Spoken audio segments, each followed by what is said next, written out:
बेखौथ' जिखिनि होनांगौ होखांबाय होबायबो थागोन सनमान होनाय होयिखौ बिथाङा बोरै मिथिनो सनमानखौथ' जों अराय सम होयो बिएससि बिटिसि बिटिआर मोनफ्रोमबो गोरोबथाखौनो जों सनमान होयो आरो सनमान होयोखायनो दिनै रायजो राजानि खामानि मावनो फैदों बिटिआरआव जे खेल आरो जे फेस्टिभेल पार्टिनानै गोबां रां जाख्ल'नाय जादों होननानै हाग्रामा महिलारि मैया अभियोग होदों बिथांनि जि अभियोग बेहा जेबो बेसिस गैया आरो बिथाङा गोदान खामानि जेबो साननो रोङा रायजो राजानि जेबो मावनो रोङा बिथांनि दिनाव 39,000ल' न' बानायदोंमोन जोङो 17 बोसोराव बिथाङा 39,000 PMYनि न' बानायदो जोङो 3 बोसोराव 1,68,000 न' बानायबाय बिथांनि दिनाव जिखिनि हानि जेंना फोजोबनो हायाखैमोन दिनै जोंनि हानि जेंनाखौ फोजोबबाय अलमस्ट फरेस्ट ओनसोलाव जोंनि मानसिफ्रा रायजो जानाय हानि जेंनाया प्राय जोबनो थांगासिनो दङ दा बिथाङा जेबो खामानि मावलाङाखैमोन ओरैनो अभियोग होनायानो बिथांनि दायित्व नलेज फेस्टिभेल बिथाङा बानायनो हादोंमोन नामा दुरुन काप बिथाङा लाबोनो हादोंमोन नामा जेबो खामानि मावनो हायाखै हाग्रामा महिलारिया ओरैनो उल्थां फाल्थां खोथा बुंनानै रायजोखौ थगायनानै भुवा बाथ्रा बुंनानै राजनिति खालामो आरो हाग्रामा महिलारिया खुनु बेस गोनां लिडार नङा बेसलेस बिथांनि साननाय हनाया जेबो भेलु गैया फैबाय थानाय समाव हाग्रामा महिलारिया बेवहाय राजनिति खालामनायाथ' बादो जायगाखौ गारनानै खारगोन नोंथांमोना नायबायल' था नोंथांखौ बुंदों जे नोंथांनि सुपार 50 फ्लेगशिप प्रग्राम माखासे मिशन बिजन लानानै नोंथाङा खामानि मावदों बेखौ माने नटसाट खालामदों बिथाङा मा बुङो जेबो मिथियानोखा बिथांनो IAS IPS नांगौ डक्टर इन्जिनियार नांगौ बेखौ हाग्रामा महिलारिया मिथियानोखा बिनिखायनो बिथाङा बेफोर खोथाखौ बुंदों जुदि मिथिगौबा बिथाङा खामानि मावगौमोन 17 बोसोराव बिथाङा बेफोरखौ मावनो हायाखैमोन बेनिखायनो लाजिदो दा गतिके हाग्रामा महिलारि बायदि मानसिनि राजनितिया बेवहाय जेबो भेलु गैला जाय साफा सानै बिथांनि उन उन खारफादों बिथांमोना माबा मोनसे आसा खालामदों बिथांनि बायदि बै परिबेसखौ जिहेतु दा मोननो हायाखै बिथांमोना जोंनि एगेन्स्ट खालामदों नाथाय जोंनि थांखिया सिदा रायजो राजानि जेंनाया जोबनांगौ रायजो राजाया जौगालांनांगौ गोजोन थासारिया अराय सम थानांगौ बेखौनो जों हास्थायो लकसभा जे बिसायख'थिनि उनाव जे हाग्रामा महिलानि जे राजनिति दखाना बन्द जागोन होनना बुंदों मा रोखोमै बन्द जागोन सार पुरा बन्द जागोन राजनितियाव नायदोल' हाग्रामा महिलारिया ना क'क्राझारावथ' देराखायानो आगोलावबो देरायाखै उदालगुरियावथ' बे केन्डिडेटखौनो होनो हानाय नङा स' मा राजनिति थाबावनो आरो बिनि उनाव थांनाय खनसेयाव बिथाङा मोनफ्रोमबो इलेक्सनाव बिथांनि केन्डिडेटआ कमिबोदों फार्स्ट इलेक्सनाव बयबो रायजो राजा एबसु बयबो थाफानायखाय मोनदोंमोन सेकेन्ड इलेक्सनाव खमायबाय थार्ड इलेक्सनाव खमायबाय फोर्थ इलेक्सनाव जिर' जाहैसिगोन মই Nazmina Begum general secretary Chirang district minority মৰ্চা মই নিজে ইচ্ছা কৰি আজি স্ব ইচ্ছাই বিজেপি দল ত্যাগ কৰি BPF দলত জইন কৰিলোঁ কেইজন জইন হৈছে আপোনালোকে আমি বৰ্তমান 14 জন জইন হৈছোঁ হয় হয় তাৰপিছত আগত বিজেপিত আছিলে বিজেপিটো ভাল লগা নাই নেকি বিজেপিত আমি বহুত কেইদিন ধৰি কাম কৰি আছোঁ কিন্তু মাইনৰিটিৰ ফালৰ পৰা কোনো সুবিধা আমি পোৱা নাই কোনো ধৰণৰ খা সুবিধা নোপোৱাৰ কাৰণে আমি বহুত বিৰক্ত হৈ গৈছোঁ সেইবাবে আমি পদত্যাগ দি কেনে আজি BPF দল জইন কৰিছোঁ আমাৰ BTRৰ ভাল কামনা কৰি আমি পৰিৱৰ্তন কৰিবলৈ আমি সকলো মাইনৰিটিৰ মানুহ মুছলিম সম্প্ৰদায়ৰ পৰা আহি BPFত যোগদান কৰিলোঁ আজি BPFটো কিয় কাৰণে ভাল পায় আপোনালোকে BPF নিজ স্বাৰ্থে কাম কৰি আছে কোনো জাতি ধৰ্ম ভেদভাৱ নাই ইয়াতে আমি নিজকে কোনো অসুবিধা বা কোনো ধৰণৰ এনেকুৱা বিপদত পৰা বুলি আমি নাভাবোঁ কোনো জাতি ধৰ্ম ভেদভাৱ নাথাকাৰ কাৰণে আমি একেলগে নিজকে বহুত সুৰক্ষিত বুলি ভাবি কাম কৰি যাব পাৰিম বুলি আশাবাদী আৰু আহা সময়ত মানে কেনেকুৱা কাম কৰি যাব প্লেনিং কি আছে পাৰ্টিত থাকি আমি বিচাৰোঁ যে আমাৰ হাগ্ৰামা মহিলাৰী ছাৰ আকৌ ঘূৰি আহক আমাৰ BTCৰ চিফ হৈ আহক আৰু পৰিৱৰ্তনৰ যিটো আশাৰে এইবাৰ চৰকাৰ চেঞ্জ হৈছিলে UPPL চৰকাৰ আহিছিলে সেইটো আমি আকৌ পৰিৱৰ্তন কৰিবলৈ বিচাৰোঁ কাৰণ ইয়াতে UPPL চৰকাৰ অহাৰ পিছতো কোনো ধৰণৰ মুছলিমক কোনো ধৰণৰ সা সুবিধা দিয়া নাই আজিলৈকে ভূমিপট্টা যিখিনিও বিতৰণ কৰা হৈছে বেছিভাগ বড়ো মানুহকে চাই কৰা হৈছে আপচৰ মানুহকে কৰা হৈছে কিন্তু মাইনৰিটিৰ মুছলমান মানুহ বা কোনো বেলেগ সম্প্ৰদায়ৰ আদিবাসীসকলক কোনো ধৰণৰ ভূমিপট্টা দিয়া হোৱা নাই সেইটো কাৰণে আমি সকলোৱে আজি মিলিজুলি আকৌ নতুনকৈ পৰিৱৰ্তনৰ দিশ বাছি লৈছোঁ আৰু আমাৰ হাগ্ৰামা মহিলাৰী ছাৰক ছাপোৰ্ট কৰিবলৈ ওলাই আহিছোঁ আশা কৰোঁ আমাৰ নিচিনা মুছলিম সম্প্ৰদায়ৰ আৰু যিমান আদিবাসী আছে মাইনৰিটিৰ মানুহখিনি আছে সকলোৱে হাগ্ৰামা ছাৰৰ লগত হাতে হাত মিলাই আগুৱাই যাওক আৰু আগবাঢ়ি লৈ যাওক। ছাৰক আমি যাতে আকৌ চিফ হিচাপে দেখিবলৈ পাওঁ, এই আশাৰে আমি আজি BPF দল জইন কৰিলোঁ। ধন্যবাদ। कंग्रेस हिसाबै जोङो बहुत सिगांनिफ्रायनो साखाफारा जाबोबाय थादों। जोङो जोंनि ब्लकफोरखौ दाबोदों, जोङो बुथफोरखौ दादों। जोंना ब्लक कमिटि, मण्डल कमिटि, बुथ कमिटि कमप्लिट जाजोब्बायानो। क'क्राझार, चिरां आरो बाक्सा बे हिसाबै जोंहा BLA TLAबो बानायजोब्बाय हिसाबै we are complete. We are ready to fight. We are ready to be in the battlefield. गेजेराव दानसेल' सम दंसै दा बिजाथि हिसाबै सोरखौ सायख'गोन? बिजाथि हिसाबै फाइनाल डिक्लारेसना बे फेब्रुवारिनि 13, 14, 15आवनो जाहैसिगोन आरो क'क्राझार बियाबाव मैया दाखालिनि जे स्क्रिनिं कमिटिनि दिल्लीयाव जिरायदों बाहायथ' आंनि नाम्बारा 1आवनो दङ आरो बे मथेयैनो बे फाइनाल जासिगोन होननानैबो आङो खोब इम्पर्टेन्ट सोलोंनिफ्राय मिथिनो मोननाय जादों। अभारअल आसाम हिसाबै मोनबेसे कंग्रेसआहाय मोनबेसे समस्थियाफोर थागोन? जोङो 7थानिफ्राय 9थासिमखौ लाबाय थादों अभारअल आसाम हिसाबै 7थानिफ्राय 9था। माबायदि मिजिंथिनाया ओरैबायदि दिनै नायदो आं बेक्तिगत गर्जननि बेलायाव बुंनो नागिरदों।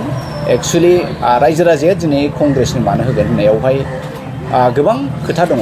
गिबियावनो नोङो UPPLआ मोनसे आन्दलनकारिनिफ्राय जोनोम जानाय मोनसे आन्चलिक दल, BPFआबो मोनसे आन्दलनकारिनिफ्रायनो जोनोम जानाय मोनसे आन्चलिक दल।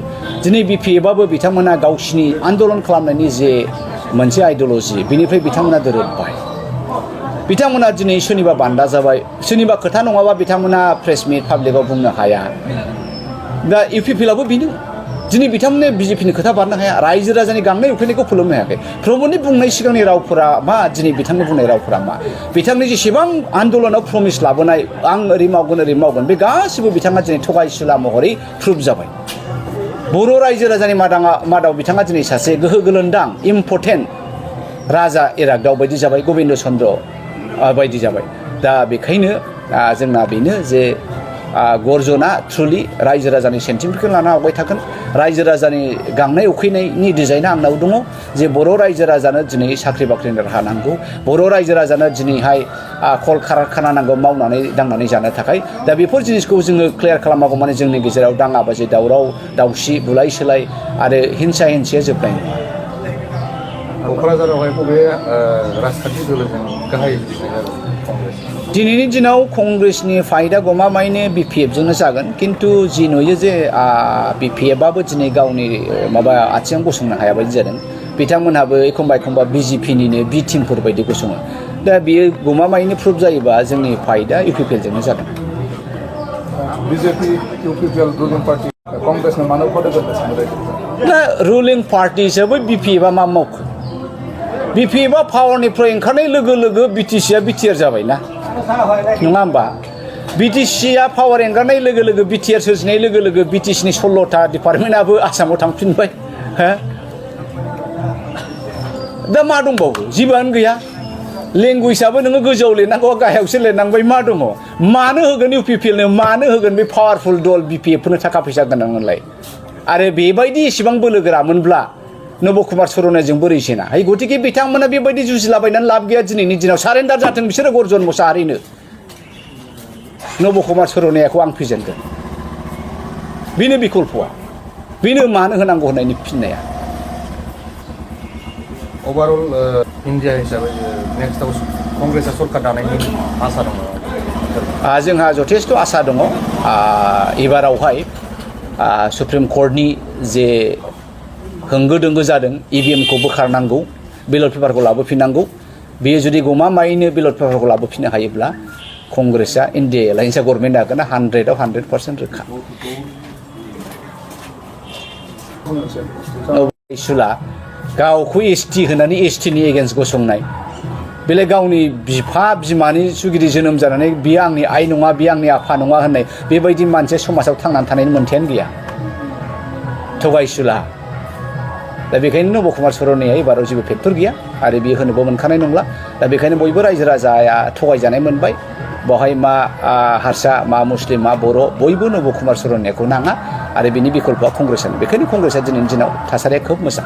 আর এটা নতুনকৈ ৰাস্তা নিৰ্মাণ কৰিবৰ কাৰণে আজি বেলেগ বেলেগ জাগাত আধাৰশিলা স্থাপন কৰিছোঁ। প্ৰথম মই খৰচাখাতিৰ পৰা আটিয়াবাৰীলৈকে যোৱা 2 কিলোমিটাৰ 300 মিটাৰ যিটো ৰাস্তা ইয়াৰ আধাৰশিলা স্থাপন কৰিলোঁ এইটো মুখ্যমন্ত্ৰী পকীপথ নিৰ্মাণ আঁচনি তাৰপিছত দ্বিতীয় মই জটলাই গাঁও আমাৰ জটলাই গাঁৱৰ পৰা জয়মালৈকে মডেল স্কুল য'ত আছে তালৈকে যোৱা যিটো ৰাস্তা তাৰো মানে খুব বেয়া আছিলে অৱস্থাটো ইয়াৰো নিৰ্মাণ কৰিবৰ কাৰণে RIDFৰ পৰা চেংচন পালোঁ সেইটো আজি আধাৰশিলা স্থাপন কৰা হ'ল নেক্সটত থাৰ্ডত গুৰুপেলা বজাৰৰ পৰা নেশ্যনেল হাইৱেলৈকে যোৱা যিটো ৰাস্তা সেইটো খুব বেয়া আছিলে আৰু বজাৰত অহা যোৱা কৰিবৰ কাৰণে ব্যৱসায়ীবিলাকে আমাৰ গ্ৰাহকবিলাকে বহুত অসুবিধা পাইছিলে আৰু বজাৰখনৰ উন্নতিৰ ক্ষেত্ৰত বেপাৰ বাণিজ্য যাতে ভালকৈ চলে ইয়াৰ কাৰণে নেশ্যনেল হাইৱেৰ লগত মানে সংযোগ হৈ থকা এই ৰাস্তাখন বনাবৰ কাৰণে মই আজি আকৌ চেংচন দি ইয়াৰো আধাৰশিলা স্থাপন কৰিলোঁ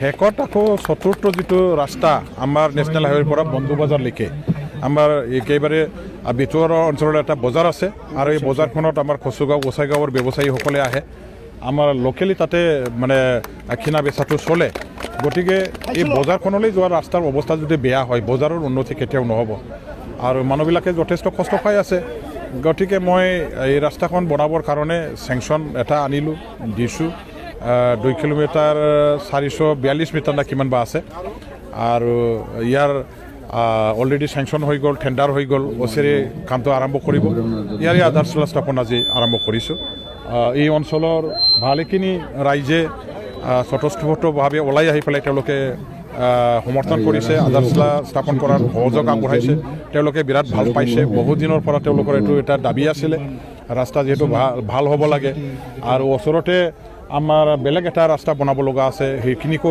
বনাবৰ কাৰণে মই ইতিমধ্যে ৰাইজৰ আগত আমাৰ ফালৰ পৰা আভাসটো দিলোঁ অসম চৰকাৰৰ ফালৰ পৰা যিখিনি বাজেট এতিয়া প্লেচ কৰিব এই বাজেটত ৰাস্তা আৰু দলং বনাবৰ কাৰণে যিমানখিনি টকা ধাৰ্য কৰা হ'ব ইয়াৰ পৰাই আমাৰ মুখ্যমন্ত্ৰী ডাঙৰীয়া দেৱক অনুৰোধ কৰি আবেদন কৰি আনিবৰ কাৰণে মই ব্যৱস্থা কৰিম আৰু যিখিনি মোৰ সমষ্টিত উন্নয়নৰ মই কাম কৰিছোঁ ৰাস্তা বনাবৰ কাৰণে দলং বনাবৰ কাৰণে আৰু স্বাস্থ্যৰ মানে কি কয় দিশত যিবিলাক কাম কৰিব লগা আছে গোটেইখিনি মই অসমৰ মাননীয় মুখ্যমন্ত্ৰী ডক্টৰ হেমন্ত বিশ্ব শৰ্মা ডাঙৰীয়া দেৱৰ মানে আশীৰ্বাদ কৃপা আৰু তেখেতৰ সহযোগত মই এইখিনি কামবিলাক আনিব পাৰিছোঁ কৰিব পাৰিছোঁ আৰু আগলৈও তেখেতৰ ফালৰ পৰা এইখিনি আশীৰ্বাদ সমৰ্থন মোৰ প্ৰতি কৃপা দৃষ্টি সদায় থাকিব এইটো মই আশা ৰাখিছোঁ আৰু সমষ্টিবাসী ৰাইজৰ হৈ কাম কৰাটো মোৰ এটাই মাত্ৰ এজেণ্ডা উন্নয়ন হ'ব লাগে ৰাইজে কষ্টৰ পৰা পৰিত্ৰাণ পাব লাগে আৰু ৰাইজে সদায় নিজৰ অভাৱ অভিযোগবিলাক আমাৰ থ্ৰুৱেদি পূৰণ কৰিব পাৰিব লাগিব এইখিনি পূৰণ কৰাৰ দায়িত্ব মই এজন বিধায়ক হিচাপে যিমান পাৰোঁ চেষ্টা কৰি আছোঁ কাম কৰি আছোঁ আপোনালোকৰ চবৰে আশীৰ্বাদত ৰাইজৰ সহযোগত ভালেখিনি সফল হৈছে আৰু এই সফলতাটো লাভ কৰিবৰ কাৰণে আমাৰ অসমৰ মুখ্যমন্ত্ৰী ডাঙৰীয়া দেৱৰ সমৰ্থন মোক মানে প্ৰয়োজন আৰু তেখেতৰ কৃপা দৃষ্টি মোৰ সমষ্টিৰ প্ৰতি সদায় যাতে থাকে ইয়াৰ কাৰণে মই আহ্বান কৰিম